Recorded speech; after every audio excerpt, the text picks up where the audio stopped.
latest chika sa showbiz marites. Ashlyn Olvega di pinaasa ni Andres Mulak. Umani ng samot-saring reaksyon sa mga sausawera ang pagtatapat ni Andres Mulak kamakailan.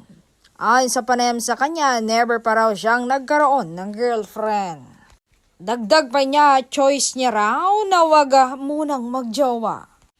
Hirit pa niya, never pa rin daw niyang naranasang mag-uwi sa kanilang bahay ng potential girlfriend. Si ni Andres, kung gagawin daw niya iyon ay siguradong seryoso na siya sa girl. Ito naman ang samot-saring reaksyon ng mga netizens or kibitzers sa kanyang mga ikinumpisal.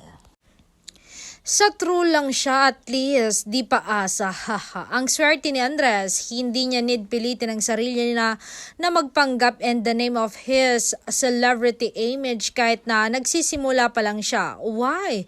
Cause he's a Mulak.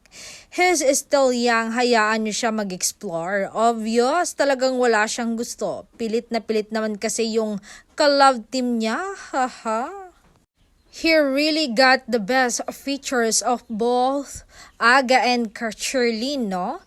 Ibig sabihin, hindi niya talaga type C yung isa, haha. Ako personally, tingin ko, trabaho lang yung kanila nung on-screen partner niya eh. Wala talagang something nung nakita ko ng personal. At least wala nang paligoy-ligoy. Baka makatulong na yan, na wag na masyado. Umasa yung mga dilulo nilang fans. End of Ashdres era na ba?